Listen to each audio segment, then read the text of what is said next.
Hey there. Yes, you. Are you lying awake tonight, wishing the world would slow down just a little? Well, you found the right place. Tonight, we're going to take a step back in time. A long, long time ago, to the endless grasslands of the Mongol Empire, where the horizon stretched forever, where horsemen rode beneath wide skies, and where life was as harsh as it was extraordinary. So, turn off your lights. Let your phone rest softly by your pillow. Lower the volume and let yourself sink into the calm.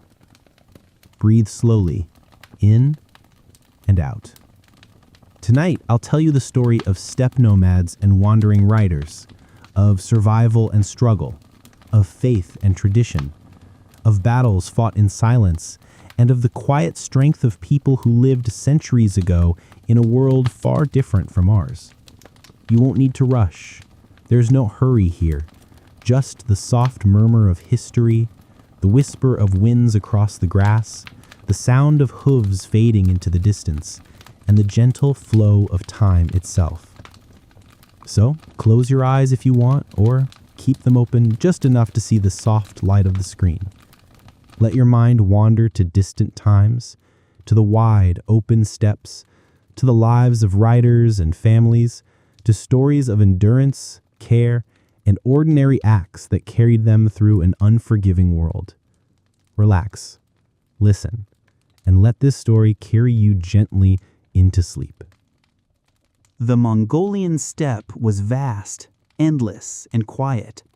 When dawn touched the horizon, the grasslands glowed like waves of soft gold. There were no city walls, no tall towers, only the sweep of the sky and the rolling land beneath it. The first light was gentle, almost shy, spilling slowly across the plains. A cold breeze drifted in from the east, carrying the scent of dry grass and smoke from distant campfires. For those who lived here, the morning was never rushed. It was a rhythm older than memory. The rising of the sun, the stirring of horses, the faint sound of sheep bells in the distance. The steppe seemed empty to an outsider, yet for the nomads who called it home, it was alive, pulsing with subtle signs. The hoofprints pressed into the soil, the flight of birds, the distant silhouettes of riders moving across the horizon. Inside the felt-covered gur, or yurt, the world felt smaller, warmer, almost cocoon-like. Smoke drifted from the small stove, carrying the faint smell of dried dung fuel, earthy and sharp, but familiar. Children stirred under furs, rubbing sleep from their eyes as a mother poured milk into a small pot to heat for the morning. The round walls of the gur glowed softly with the rising light. Shadows shifted, painted across the felt. This was not just a home, but a movable world, strong against winds, yet simple to dismantle and carry when the family moved with their herds. Every object had its place. Saddles hung neatly, bows and quivers rested ready, small wooden chests stored clothing and keepsakes. It was not luxury, but it was enough. In this world, survival came not from abundance, but from balance. Outside, the herd came alive. Horses, the lifeblood of steppe existence, nickered softly as they shook frost from their manes. A boy ran barefoot through the grass, chasing after a young foal, laughing in the cold morning air. The steppe horse was small, shaggy, and sturdy. It was not bred for beauty, but for endurance. It could survive the brutal winters, graze beneath snow, and carry a rider across endless miles without tiring. The Mongols lived not beside their horses, but with them. They rode them, drank their milk, ate their flesh in lean times, and even used their hair and bones for tools. Without the horse, life on the steppe would have been unthinkable. Men and women stepped out into the crisp light, pulling cloaks around their shoulders. Buckets were filled with water drawn from wells or rivers. Sheep were driven slowly toward new grazing pastures, and cows were milked. The sounds of morning were quiet, repetitive. Hooves against the ground, water splashing, the creak of leather. No bells, no markets, no noise of city life, only the soft chorus of daily survival. For outsiders, these tasks might seem small, but on the steppe, each act mattered. A poorly tied rope, a forgotten tool, or a moment of carelessness could mean disaster in the days ahead. Breakfast was simple but nourishing. A pot of salty milk tea simmered over the fire, filling the gur with its warm aroma. Bread, thick and chewy, was passed around, sometimes dipped into butter or dried curds. Meat was not for every meal, it was precious, but when slaughtered, no part of the animal was wasted. Bones became broth, hides became clothing, sinews became bowstrings. Food was never about luxury, it was about endurance. Children sat cross-legged, sipping from wooden bowls, their cheeks red from the cold. Conversations were quiet, practical, often about the weather, the health of the animals, or the direction of the next migration. Once chores were done, men mounted their horses and rode out across the plains, checking the herds spread across the horizon. From a distance, a lone rider looked almost like a bird gliding across the grass. The landscape could deceive the eye. What seemed close could take hours to reach. The sky itself felt impossibly wide, the clouds moving like sails across a sea of blue. For those not born here, the openness could feel overwhelming. There were no landmarks, no safe walls, only the eternal horizon. For the nomads, though, it was freedom. For outsiders, it was a test of endurance, one they would likely fail. When the winds paused, the steppe became so quiet, it almost hummed. You could hear the faint shifting of grass, the jingle of a horse's harness, even the breath of another beside you. This silence was not empty. It was heavy with presence. It reminded you that here, in this endless land, survival depended on constant attention. A sudden storm, a pack of wolves, a drought, the dangers of the steppe arrived without warning. And yet, in the stillness of morning, there was also peace. A fragile peace, woven into the lives of those who had adapted to this place for centuries. The Mongol steppe stretched farther than the eye could ever see. Rolling grasslands rippled like an ocean, green in spring, golden in summer, silver in the frost of winter. There were no forests to hide within, no rivers that could always be trusted, only sky and earth. The horizon felt infinite, beautiful and yet overwhelming, as if the land itself could swallow the unprepared. To live here was to accept vastness and to become part of its rhythm. The wind was not a passing guest. It was a constant companion. It sang across the plains, sometimes whispering, sometimes howling with such force it shook felt tense to their frames. It carried dust, snow, or stinging sand, and it never truly rested. For a traveler from elsewhere, the steppe winds could feel merciless, stripping warmth, drying lips, biting through layers of cloth. But to the nomads, it was a familiar voice. Harsh, yes, but steady. A reminder that the world was alive and untamed. To endure such a place, one needed shelter. The Mongols lived in jors or yurts, round, portable tents of wood and felt. From afar, they looked simple, scattered dots upon the vast plains, but inside, they were warm, ordered, and alive with family life. A small fire glowed at the center, its smoke rising through an opening to the sky. Around it, beds, chests, and tools rested neatly. The yurt was not just a house, it was a lifeline, a movable fortress against the cold, the wind, and the endless expanse. There was no grocery market, no easy abundance. Life depended on herds, goats, sheep, horses, camels. Milk became food and drink, churned into butter, dried into curds, fermented into sour, sharp kumis. Meat was precious, eaten sparingly. Every part of an animal, hide, bone, or sinew, became tool, clothing, or shelter. Firewood was rare. Instead, dried animal dung was gathered, stacked, and burned to keep families warm.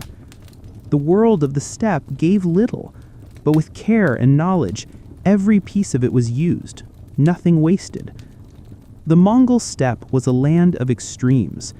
Summers could scorch with unbearable heat, where the sun beat down on riders with no tree for shade. Winters could freeze the very breath from your chest, dropping far below freezing when herds died by the thousands in storms known as dzud. To survive, one had to be strong, but also deeply patient. The land taught humility, demanding both endurance and respect. Every sunrise felt like a small victory, a reminder that life was fragile, but still, it continued. Of all the gifts the steppe gave, none was greater than the horse. Stocky, hardy, able to withstand cold and hunger, Mongol horses carried families, herds, and warriors across impossible distances. Children learned to ride almost before they could walk, clinging to a horse's mane with laughter and determination. To lose a horse was to lose freedom, strength, and survival itself. The steppe might break a man, but with a horse beneath him, he could endure. And when the sun sank, the steppe transformed again. Stars stretched endlessly above, so many they seemed to spill across the heavens. Fires flickered in yurts, voices hushed into songs and stories, and children curled beneath felt blankets. The night was cold, yes, but also calm, serene. In the silence, the steppe felt eternal, as if it had always been here, and always would be. For a stranger, the steppe could feel cruel, too wide, too harsh, too empty. But for the Mongols, it was home, alive with meaning. Every gust of wind, every blade of grass, every hoofbeat of a horse was part of a rhythm that stretched across generations. It was not an easy world, but it was theirs. And from this harsh, beautiful land, an empire unlike any other would rise. The sun rose slowly, spilling soft gold across the endless grass. Inside a felt yurt, the faint crackle of the fire gave warmth against the chill. Children stirred beneath blankets, rubbing sleep from their eyes, while their mother ladled warm milk into bowls. Outside, horses stamped and snorted, eager for the day. The world awoke not with rush or clamor, but with quiet duty, steady as the rhythm of breathing. The heart of nomadic life was the herd. Sheep, goats, horses, camels, each carried its weight in survival. At dawn, young boys rode out, guiding animals to fresh grass. The air was sharp, the saddle leather creaked, and hooves drummed softly against the earth. From a distance, the herd moved like a single body, flowing across the plain. To an outsider, it seemed simple, but for those who lived it, every turn, every call, every movement was skill, learned from childhood, perfected through years. Back at the yurt, women worked with quiet precision. Curds were strained from milk, butter was churned, wool was combed and spun. Each task was ordinary, yet essential, a chain that held life together. The felt walls of the yurt echoed with gentle conversation, the soft laughter of sisters and mothers, the steady rhythm of work. Even in labor there was warmth, a comfort in knowing that every gesture mattered. Every small act was part of survival. Children, once their chores were done, tumbled out into the open steppe. They chased each other, wrestling in the grass, their laughter echoing beneath the wide blue sky. Some practiced with tiny bows, their arrows no more than sticks, dreaming of the day they would ride and hunt. Others sang songs their mothers had taught them, their voices carrying far in the wind. The steppe could be harsh, but childhood still found its way, weaving joy into the days. When the herders returned and the work paused, families gathered to eat. Bowls of steaming broth, chunks of mutton, and cups of sour kumis were passed around. There was no excess, only what was needed, shared evenly. The warmth of food was more than taste. It was safety, belonging, and strength. Around the low table, voices quieted, and for a time the vast steppe outside felt far away. As daylight faded, the family circled the fire inside the yurt. Elders told stories of ancestors, of battles, of spirits that roamed the plains. The children leaned close, their eyes wide, watching firelight dance across wrinkled faces. Every tale was more than entertainment. It was history, memory, identity, a way of keeping the past alive. Outside, the wind whispered. Inside, the fire glowed, and words became warmth as much as the flames. At last, the animals were gathered, the fire burned low, and the family drifted towards sleep. Blankets pulled tight, heads rested against soft furs, and the yurt settled into silence. The vast steppe outside was endless, dark, mysterious, but inside there was comfort, closeness, and rest. Life here was never easy, but it had its own peace, a rhythm steady and sure. And as sleep took them, the family joined a cycle as old as the grasslands themselves, a quiet harmony with the land. To an outsider, it might seem plain, simple meals, daily chores, long days of labor. But within these ordinary acts lived strength, connection, and resilience. Every child herding goats, every mother stirring milk, every father tightening a saddle strap was part of something vast, a way of life shaped by centuries. This was not grandeur, not glory. It was something gentler, humbler, but no less enduring. It was the heartbeat of the steppe. The Mongol Empire rested not only on horses and arrows, but on rules. Genghis Khan, in his wisdom, gave his people the yasa, a great law. It was not written on paper for all to see, but carried in memory, spoken by word of mouth, and obeyed with reverence. The yasa guided life, how to fight, how to share, how to live together. For a nomad's world could not survive without order. Discipline was strict. A stolen horse, a broken oath, even small acts of disobedience, each carried heavy weight. For on the steppe, one man's mistake could mean another man's death. A rider who abandoned his comrades in battle faced punishment that echoed far. A soldier who failed to share spoils or hid food was judged harshly. The laws were not cruelty for cruelty's sake. They were survival, shaped by the endless grasslands. Punishment came swiftly, sometimes with exile, sometimes with the lash, and sometimes with death. The steppe was vast, but news traveled fast. One man's failure became every man's warning. It was not forgiveness that kept the empire alive. It was fear, respect, and the knowledge that no one stood above the law of the Khan. Every man swore loyalty to his comrades, to his leaders, to the Khan himself. To betray an oath was to betray life itself.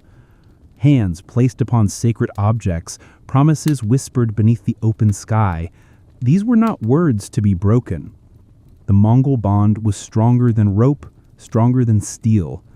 And in that bond, the empire found its unshakable strength. Even in simple things, order reigned. Camps were not scattered, but arranged with care. Tents in lines, fires in patterns, guards at their posts. Every person had a place, every duty a purpose. Chaos had no place here. Even in the darkest night, the camp breathed like a single living body, one heartbeat, one rhythm. To live under the Mongols was to live with the knowledge that one mistake could end everything. Yet this fear did not weaken them. It sharpened them, bound them closer, made their armies move like shadows on the plain. What seemed merciless was, in truth, the thread that kept the empire from unraveling. And so, beneath the starlit sky, laws were remembered, whispered from elders to youth. Children grew up knowing the weight of an oath, the danger of pride, the cost of disobedience. It was harsh, yes, but it was steady, certain, unchanging. And in that certainty lay safety. Like the endless steppe itself, wide, cold, and merciless, yet strangely comforting in its order. To live within such laws was to walk a narrow path, fear on one side, belonging on the other. But those who obeyed found protection, unity, and strength. The empire did not bend for one man. Instead, one man bent to the empire. It was this discipline, this unwavering obedience that allowed the Mongols to rise, to spread, and to endure. Imagine the sound. Thousands of hooves upon the grass. A steady thunder, not rushed, not wild, but measured, disciplined.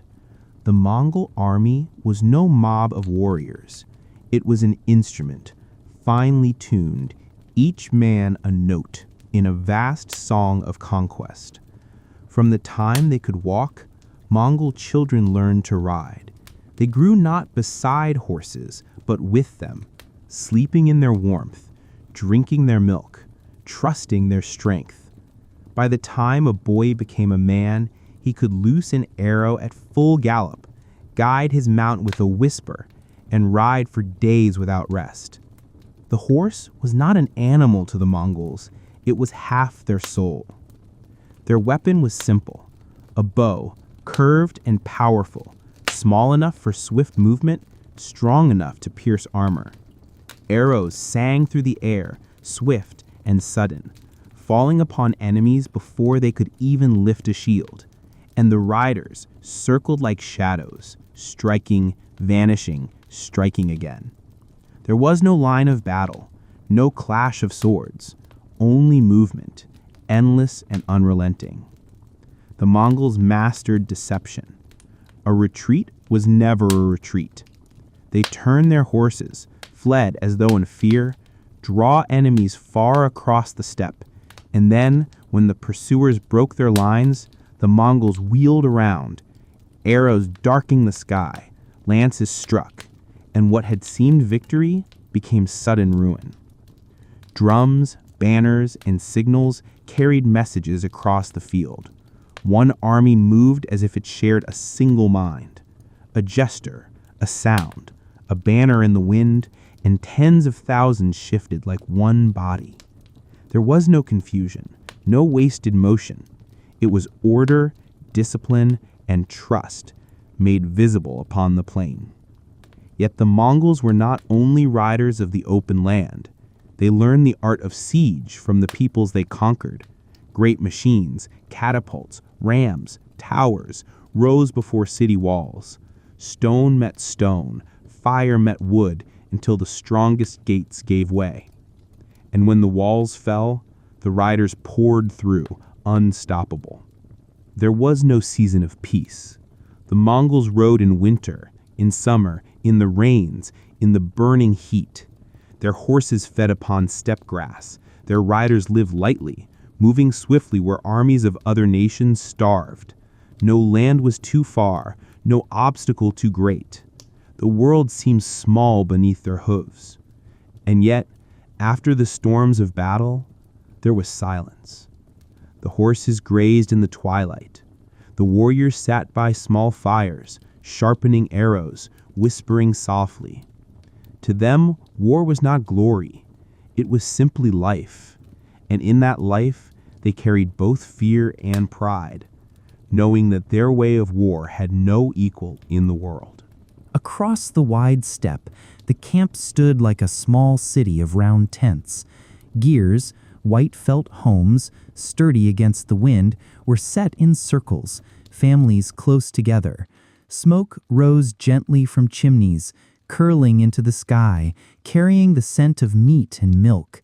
It was a place of warmth, of stories, of simple life against the endless horizon.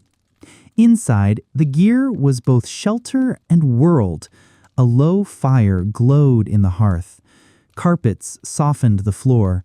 Painted chests held treasures and tools, and the roof opened to the sky.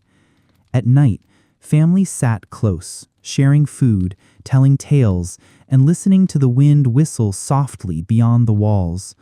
In this small circle, life was steady, human, and enduring. Meals were simple, born from the herds. Meat boiled in great pots, milk churned into butter and cheese, fermented into strong, sour drinks. Every bite was tied to the horse, the sheep, the goat, the animals that gave life. To eat was not only to live, but to share in the endless rhythm of the steppe. Each day brought quiet labor. Women tended fires, spun wool, mended clothing. Men cared for herds, trained horses, sharpened weapons. Children ran across the grass, laughing, chasing, learning the tasks they too would one day take on. There was no rush, only the steady flow of duty, like water across stone. When work was done, voices rose, songs carried across the camp, of heroes, of ancestors, of the long journeys of the people. Stories passed from elders to children, like threads weaving a cloth. Each tale reminded them who they were, where they came from, and where they were going. In the flicker of firelight, the past and present lived together.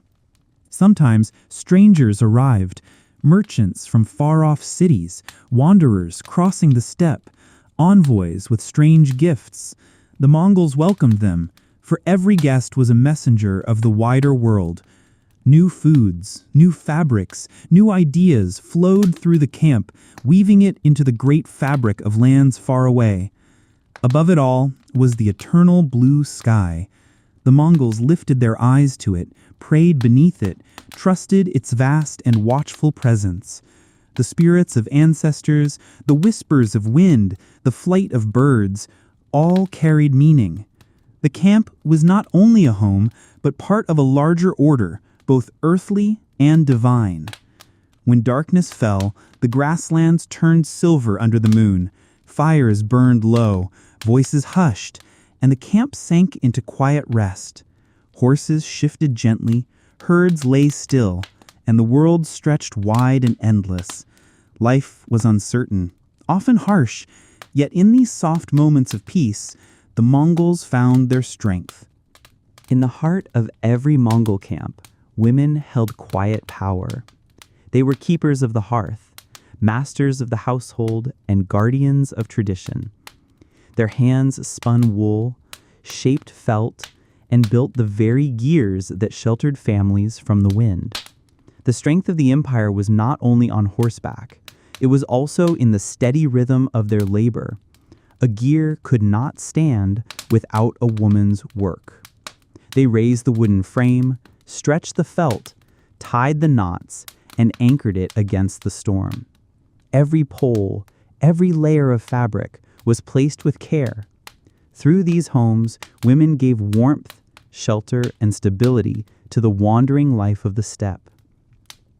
Within the gur, the fire never went out. Women tended it, cooking stews of meat, fermenting milk into kumis, storing cheese for long journeys.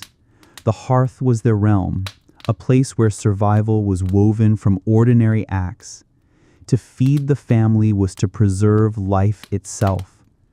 Beyond the fire, women held sharp minds for trade. They bargained with merchants, exchanged goods, and kept accounts. In marketplaces, their voices carried as firmly as any man's. The wealth of the camp often passed through their hands, measured in wool, hides, or silver. When illness struck, women tended the sick. They gathered herbs from the steppe, whispered prayers to the spirits, and laid gentle hands on fevered brows. Healing was a quiet art, passed from mother to daughter, a legacy as vital as any weapon. Compassion was their strength as much as courage. Some women carried influence far beyond the camp. Wives of khans and mothers of rulers often advised, commanded, and led. In their wisdom, councils were guided. In their decisions, armies moved. Their presence shaped the empire as surely as the swords of warriors. By the hearth, women taught children the old songs, the sacred customs, the duties of the steppe. They shaped the next generation of riders, traders, and leaders. Through stories, work, and love, they gave the Mongol people their identity. The future of the empire grew from their hands. In the soft glow of firelight, their voices hummed lullabies. Outside, winds swept across the endless grass. Inside, children slept, men rested, and women's work carried on quietly. Theirs was a strength that did not shout. It endured, steady and certain, like the steppe itself. Across the endless sea of grass, the sound of hooves was like a heartbeat. Mongol horses, small, sturdy, unyielding, carried riders farther than empires had ever dreamed. They were not simply beasts of burden, they were companions, guardians, and extensions of the soul. From the moment a Mongol child could walk, they were placed upon a horse. Balance, strength, and fearlessness were learned not in schools, but in saddles. The horse was not just ridden, it was lived with, understood, and cherished. Steppe children grew into warriors with reins already in their hands. A Mongol horse gave more than speed. Its milk became kumis, a drink that nourished and strengthened. Its flesh, when needed, gave food. Its hide became ropes, reins, and coverings. Every part of the animal meant survival, and nothing was wasted. Mongol riders could loose arrows while galloping at full speed, turning their bodies with grace and precision. Horses responded to the lightest touch, the smallest shift of weight, the whisper of command. Together, horse and rider moved as one, a single flowing rhythm across the steppe. When war called, each man had not one horse, but many. They rode until one was tired, then switched to another, never slowing, never stopping. It was this endless endurance, this river of hooves that carried Mongol armies across continents. Empires fell before the thunder of their gallop. But these horses were not only tools of war. At night, riders stroked their manes, sang to them, and let them graze freely. The bond was tender, filled with respect. A horse was a friend, a partner, a living spirit bound to the family. Around campfires, songs praised the strength of hooves and the beauty of flowing manes. Legends told of horses that saved lives, carrying riders through storms, across rivers, or away from enemies. The horse was sacred, not a possession, but a gift of the steppe. Even now, when the winds blow across Mongolia, the echoes of hooves seem to ride with them. The steppe still remembers the thunder, the songs, the bond of man and beast. The horse was more than the soul of the Mongols. It was the soul of the land itself. The steppe stretched endlessly, a sea of grass under the vast sky. The wind carried whispers of distant mountains, rivers, and wild herds. Life here was measured not by walls or streets, but by the rhythm of the land, the rise and fall of the sun, the dance of clouds across the horizon. At dawn, the camp stirred softly. Smoke curled from the gurs as fires were lit, horses nickering in the cool air. Men and women moved in quiet harmony, some to feed the animals, some to milk the mares, some to prepare breakfast. The day began gently, in tune with the pulse of the earth. Horses, sheep, goats, and camels roamed freely, tended by those who knew their ways. Herders walked with careful steps, guiding the animals, predicting where water and grass would last the longest. Every creature had a place, every movement a purpose, and every eye watched the horizon for signs of danger or opportunity. Life on the steppe was never still. Gurs were packed and loaded onto carts, animals led forward, and the camp moved with the seasons. There was freedom in motion, wisdom in knowing the land, and resilience in carrying all that was needed on backs and hooves. The steppe taught patience, endurance, and the beauty of impermanence. From sunrise to sunset, hands were busy. Women tended fires and prepared meals. Men repaired harnesses, sharpened tools, and trained horses. Children ran among the tents, learning by watching, helping by doing. The work was constant, but gentle, a rhythm that connected every person to the land and to each other. As evening fell, the camp gathered beneath the open sky. Stories were told of ancestors, heroes, and animals that roamed the steppe. Songs rose with the wind, laughter mingled with the neighing of horses, and even silence had a voice. The sky was a canvas, and life painted its stories upon it. Night draped the steppe in velvet darkness. Stars glittered like scattered silver, and the wind carried the scent of grass and distant fires. The camp slept, protected by the land, the animals, and the quiet vigilance of those who loved it. Here, on the open steppe, life was simple, yet vast, a gentle, enduring heartbeat under the endless sky. The steppe stretched endlessly, a sea of grass under the vast sky. The wind carried whispers of distant mountains, rivers, and wild herds. Life here was measured not by walls or streets, but by the rhythm of the land, the rise and fall of the sun, the dance of clouds across the horizon. At dawn, the camp stirred softly. Smoke curled from the gers as fires were lit, horses nickering in the cool air.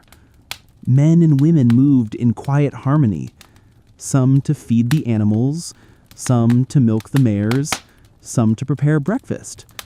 The day began gently, in tune with the pulse of the earth. Horses, sheep, goats, and camels roamed freely, tended by those who knew their ways. Herders walked with careful steps, guiding the animals, predicting where water and grass would last the longest. Every creature had a place, every movement a purpose, and every eye watched the horizon for signs of danger or opportunity. Life on the steppe was never still. Gers were packed and loaded onto carts, animals led forward, and the camp moved with the seasons.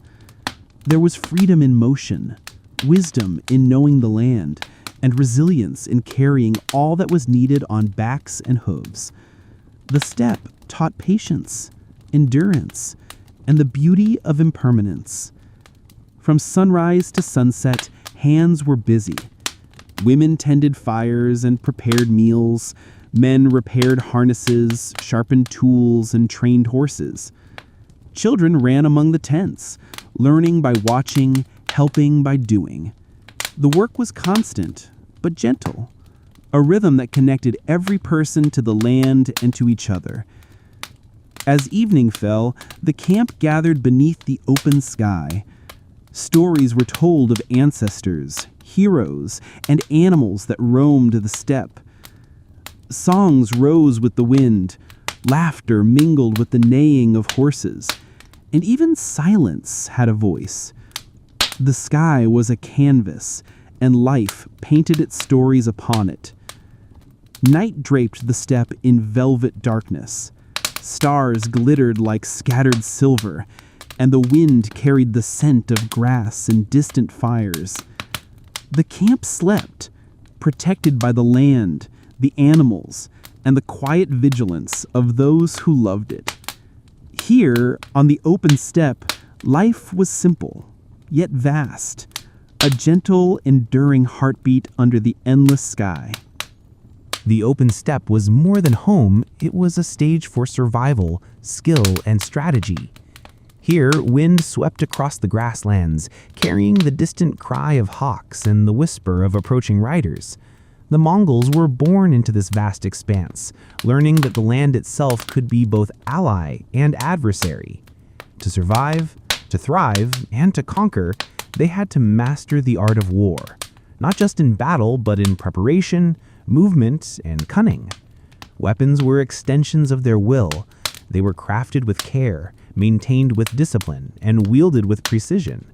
Every arrow, every sword, every bow had a story and a purpose, a harmony of art and function. The Mongol bow was a marvel, compact, resilient, and deadly accurate. Crafted from layers of wood, horn, and sinew, it could launch arrows farther than most imagined, even from horseback. From childhood, riders learned to feel the bow as part of their body, to sense its tension, its breath, its rhythm. The arrow was not merely a projectile, it was an extension of thought, a messenger of intent across the plains.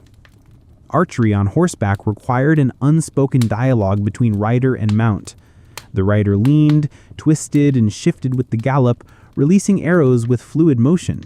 A single arrow could decide a skirmish, and a skilled archer could strike multiple foes while moving at full speed.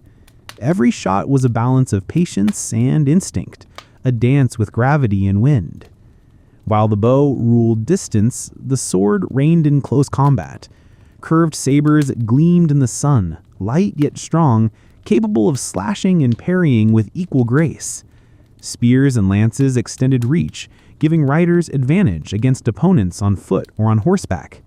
Each weapon was carefully maintained, oiled, sharpened, and tested, a silent ritual of respect between warrior and steel. Men trained relentlessly, learning footwork, balance, and the art of timing. Clashes were not only physical, but mental, a chessboard of feints, counters, and anticipation. Victory came not just to the strongest, but to the cleverest, the swiftest, the most disciplined. Protection on the steppe was as much about agility as strength. Leather, iron, and sometimes lamellar armor shielded vital points while allowing freedom of movement.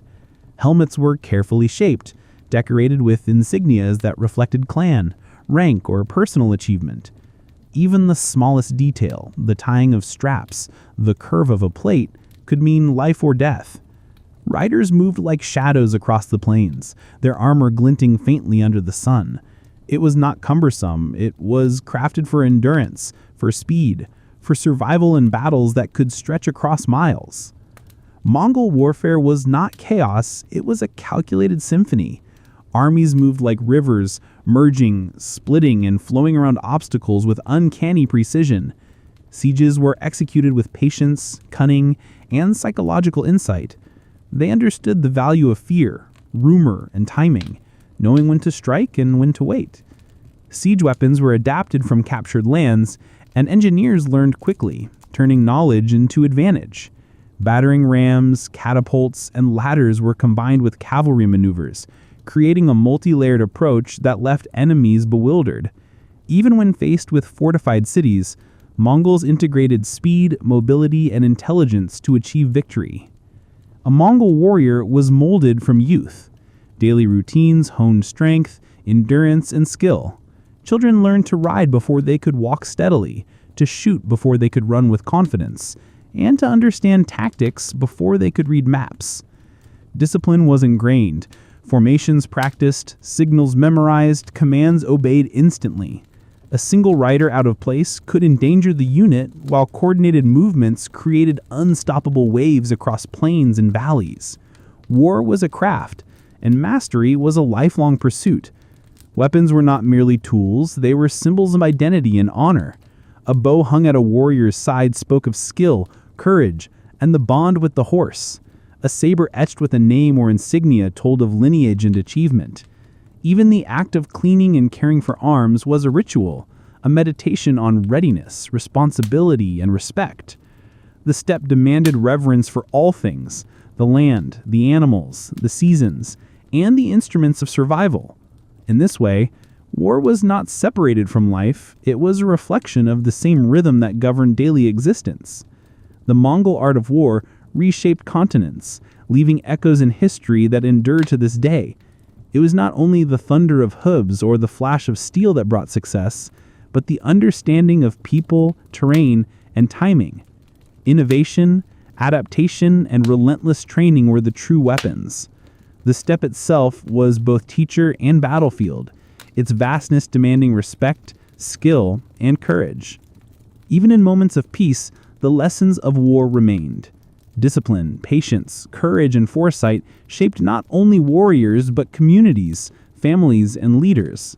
And so on the open plains, under endless skies, the Mongols thrived. Their weapons not merely tools of conflict, but instruments of life, identity, and legacy. Life on the steppe was vast, open, and free, but freedom required guidance. The Mongols understood that survival and harmony depended on rules, shared understanding, and respect for one another. From the smallest family disputes to the governance of sprawling territories, law was the invisible thread holding the empire together. At the center of this order was Yasa, the code of law attributed to Genghis Khan. It was not written on parchment for the masses, but carried in memory, recited, and enforced with clarity. Yasa governed everything: loyalty, theft, murder, military conduct, and even the treatment of the environment. It was both strict and fair, designed to preserve the strength of the people while protecting the weak. Yasa emphasized loyalty and unity above all. The steppe was wide and clans were numerous. Only through allegiance to the greater whole could peace endure. Disobedience, betrayal, or dishonesty could weaken not only individuals, but entire communities. Yet Yasa was also pragmatic, balancing harsh penalties with wisdom and foresight. The law was egalitarian in principle. Whether a herder, a warrior, or noble, all were subject to its dictates. This ensured that the empire functioned efficiently while maintaining a sense of fairness that strengthened the bonds of trust. Even in distant lands, conquered peoples were often incorporated under the same framework, allowing the Mongols to govern vast, diverse territories with remarkable order. Justice was not distant or abstract. It was part of daily life. Disputes over grazing land, livestock, or trade were settled quickly and publicly. Elders, clan leaders, and sometimes khans themselves acted as judges, ensuring that decisions reflected both law and custom. Punishments varied according to the severity of the offense.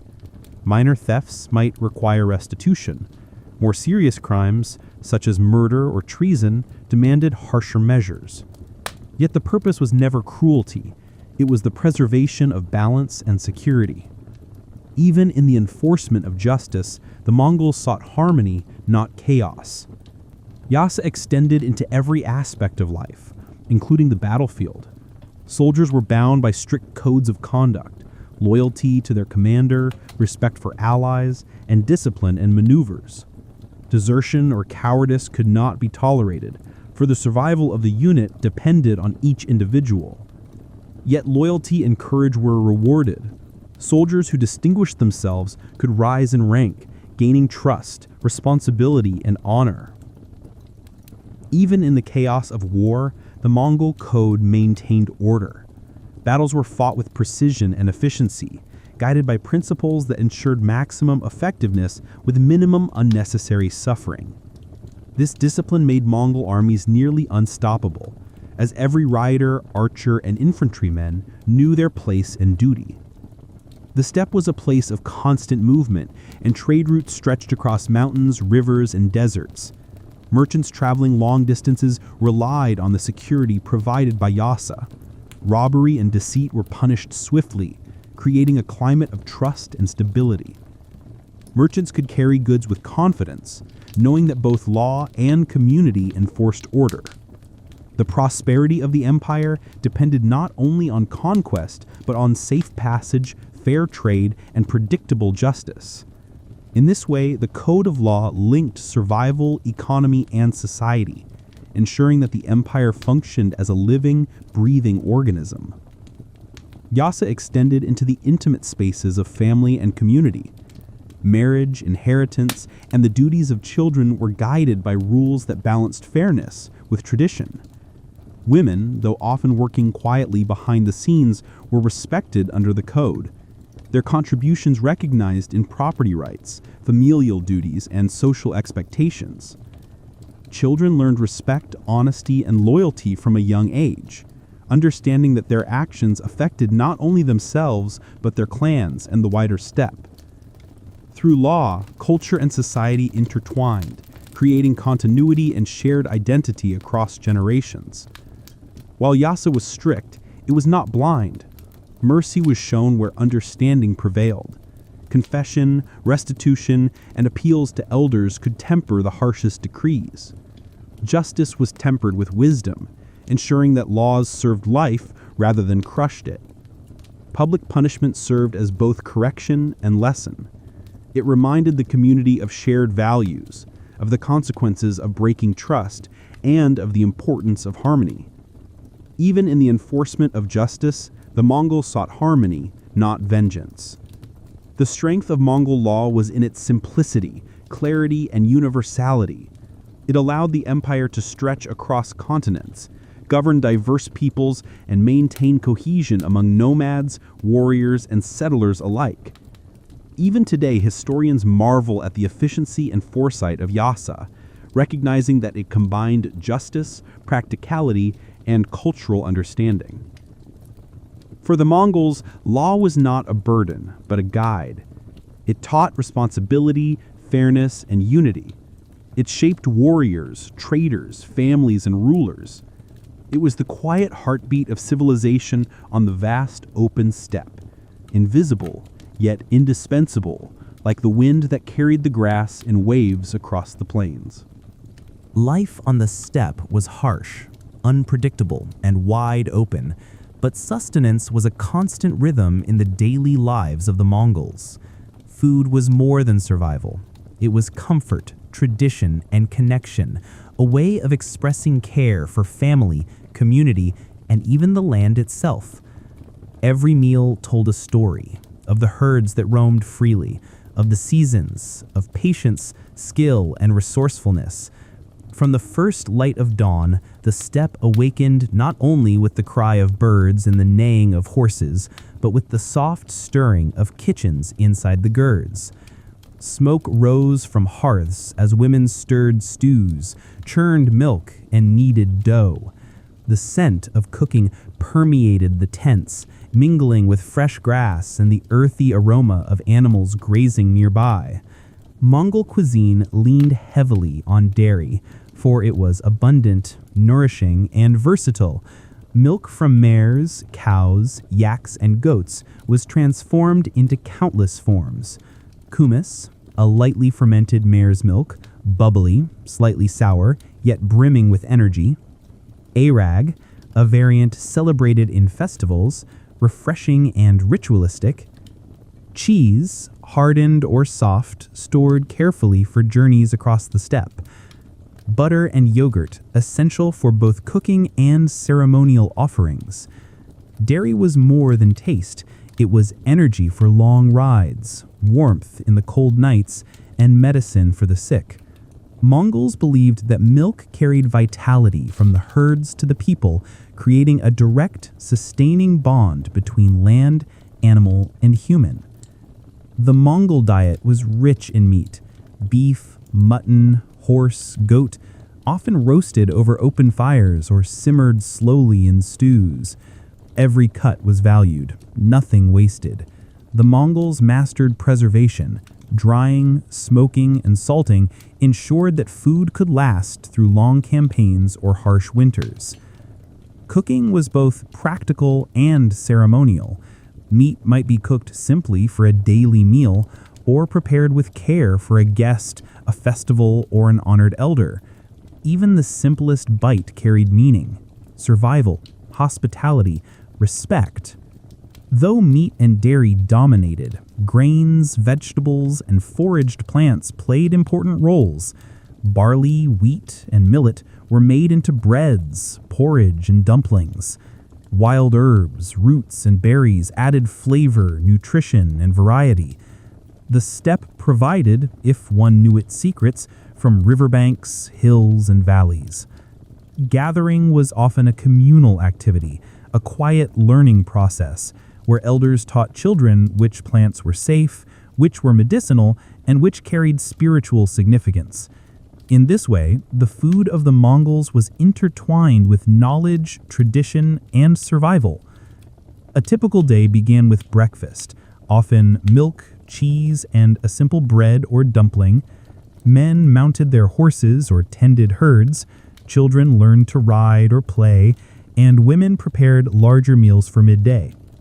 Lunch might be a hearty stew, incorporating meat, milk, and sometimes grains, cooked slowly over the gur's central hearth. It was eaten communally, hands reaching across bowls, laughter mingling with the smell of smoke and herbs. Dinner, in the evening, was often a more substantial feast. Families gathered as fires glowed softly in the gurs, the steppe dark and endless beyond the felt walls.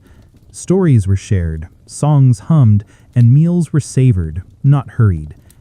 Even in the open steppe, this daily rhythm created a sense of home, continuity, and security. Hospitality was sacred. A traveler, a messenger, or a guest was always welcomed, offered food, drink, and warmth. Refusing hospitality was unthinkable. Sharing was a mark of respect, honor, and unity. Meals were also a time of teaching. Elders demonstrated how to prepare food, which cuts of meat were best, how to churn milk, or where to find herbs. Children learned patience, observation, and care, skills as important as writing or hunting. During festivals, meals became ceremonial. Large amounts of meat, dairy, and grain were prepared. Families shared dishes across gurs. Neighbors brought their best offerings, and the air was filled with laughter, music, and the scent of fire-roasted food. Certain dishes held symbolic meaning. Roasted lamb for abundance and prosperity. Kumis to honor ancestors and the spirits of the land. Breads shaped or baked in specific ways to mark occasions, rituals, or seasonal changes. Feasting was not mere indulgence. It was a reinforcement of community, a reaffirmation of ties to land, family, and culture. The Mongols also believed food could heal. Milk and cheese nourished the weak, broths soothed the sick, and herbs from the steppe treated ailments. Even a simple meal carried intention, warmth, recovery, and strength. Sharing food was comfort, a quiet form of love, a way of saying, we endure together, we live together, we thrive together. Mongol cuisine endures not only in taste, but in philosophy. It is resourceful, respectful, and intimately tied to the land and its cycles. Every meal is a meditation on survival, tradition, and connection. Even today, families across Mongolia prepare dishes that echo centuries of wisdom. Stews bubble over open fires, dairy is churned with care, and bread is baked slowly, as it always was. The food tells stories, passes knowledge, and sustains not only the body, but the spirit. The steppe was vast, open, and wild, yet it was also a network of paths, invisible arteries connecting people, goods, and stories. For the Mongols, travel was not merely movement, it was life itself. Horses carried riders across endless grass, rivers, and mountains. Caravans trailed behind, laden with hides, grains, and precious goods, their rhythm echoing the heartbeat of the empire. Trade was the lifeblood of the Mongol world. It was through travel that clans exchanged knowledge, goods, and culture. Merchants, herders, and travelers learned to navigate the winds, read the stars, and respect the land that carried them. The Mongols became masters of connection, stretching their influence along what would be known as the Silk Road.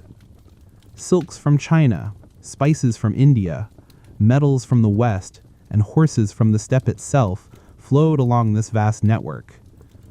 The Silk Road was more than commerce. It was a bridge of culture, ideas, and humanity. Caravans moved with discipline and protection. Riders patrolled the routes, ensuring safety against bandits and natural hazards. Trade flourished because travelers trusted the land, the laws, and the people they met along the way. Every exchange, a bolt of silk, a bag of silver, a rare herb, carried stories of distant lands across endless plains. Travel was long and often grueling. Caravans were led by experienced guides who knew where water flowed, where grass would sustain animals, and where shelter could be found. Merchants walked alongside camels, horses, and oxen, adjusting loads, mending broken harnesses, and keeping spirits high. Meals were simple but nourishing: dried meat, milk, flatbreads, and tea. Even in the monotony of the journey, stories were shared, songs hummed, and plans whispered under starlit skies. Children traveled with families, learning the world's map not from books, but from observation, memory, and practice. Trade was intertwined with diplomacy. Exchanges of goods often opened doors to alliances, treaties, and friendship across empires. A caravan's arrival could bring news, gifts, and opportunities to distant rulers and clans. Mongols understood that trade was not just about wealth, but about trust, respect, and honor. Merchants carried not only products, but also the reputation of the empire. A fair deal strengthened bonds. Betrayal could fracture relationships that had taken years to build. Mongol traders dealt in what the land and its people produced, and they sought what distant lands offered. Hides, wool, dairy products, and horses flowed outward. Silks, spices, precious metals, and rare herbs arrived from afar. Each item had a story: the path it traveled, the hands that shaped it, the cultures it bridged. Trading was not just business. It was a living map of human connection, spanning deserts, mountains, rivers, and plains. Along these routes, travelers brought tales from distant lands. Explorers, scholars, and merchants shared languages, religions, and legends. A traveler's campfire became a classroom, a stage, and a library. Stories of foreign lands, animals, and customs inspired children and adults alike, weaving imagination and reality into one. Even the simplest traveler's songs carried rhythm, history, and a sense of unity across vast spaces. The Mongols learned that movement was more than travel. It was the transmission of knowledge and culture. Life on the road demanded the same skills that sustained Mongols at home: riding, tracking, tending animals, and enduring weather. Caravans faced snow, sandstorms, and river crossings. Water had to be rationed. Grass for animals had to be found.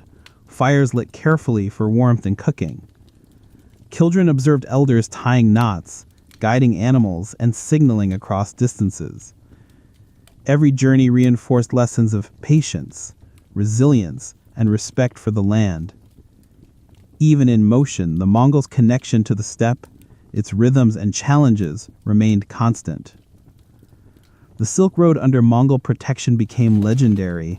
Ideas, art, religion, and technology traveled as freely as goods.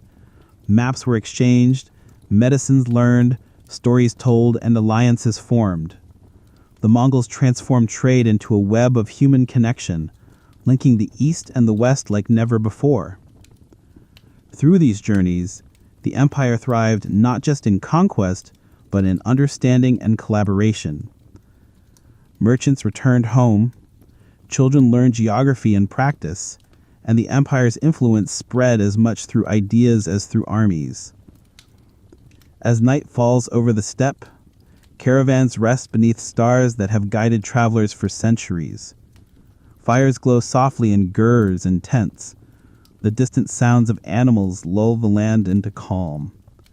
Goods, stories, and memories have traveled vast distances, and tomorrow the cycle continues.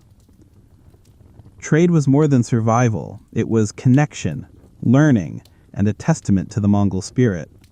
From the smallest herder to the great Khans, travel, trade, and exchange shaped life. culture, and history. The Silk Road was a ribbon of humanity, stretched across deserts, rivers, and mountains, a lasting reminder that even across the open steppe, people are bound together by stories, goods, and shared experience. Thank you for walking this path with dream-woven history, where stories never fade and memories live forever. May your night be peaceful, your dreams full of wonder, and may history whisper to you until the morning light.